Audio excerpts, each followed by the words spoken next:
And with that, it is time to go inside out with our SNY NBA insider, Ian Begley. Ian, Mitchell Robinson continues to come up in trade talks. In a perfect world, would the Knicks rather keep or trade Mitchell Robinson?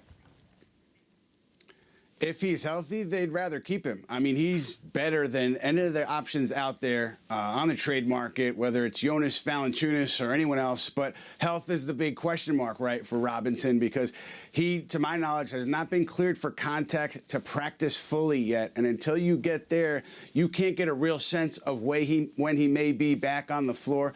At the same time, Niki, Mitchell Robinson, no one knows if he's going to be healthy or not. When you're talking to other teams, they're not sure of his health, so they're not sure of his value on the trade market. So I don't even think the Knicks would get much back at this point for Robinson. So if you're the Knicks, you don't want to get bamboozled into a deal that you're not going to win. And so that's the tricky part here with Robinson as you get closer to Thursday's deadline.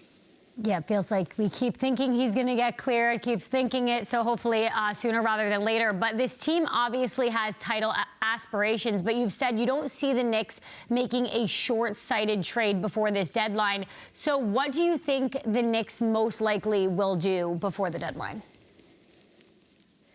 One thing that I think is likely to happen is Jericho Sims getting moved, and I don't know where he's going to get moved to. I would assume maybe getting a couple second-round picks back, but I do think that's the likely move here. And then it comes back to Mitchell Robinson, right? If they decide Robinson cannot do what they need him to do, I think they would pivot to the trade market. I know they've had discussions with teams about big men, and I would expect Jonas Valanciunas to be one of the centers on their radar if they do go ahead and decide that, hey, we love Mitchell Robinson, but we're not sure about his health, so we have to go pivot somewhere else.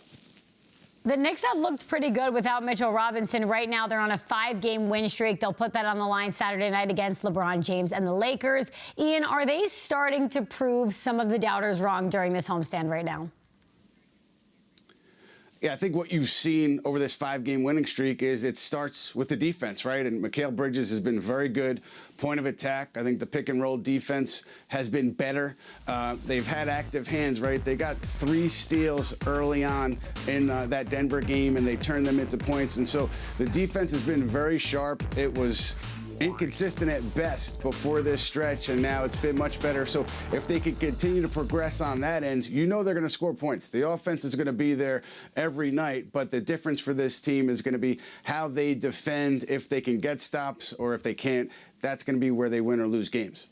So this isn't an amazing Lakers team, but there's a lot of hype around the Lakers coming to MSG. Do you think it'll live up to the hype on Saturday night? LeBron James loves playing in this arena. He usually puts on a show in this arena.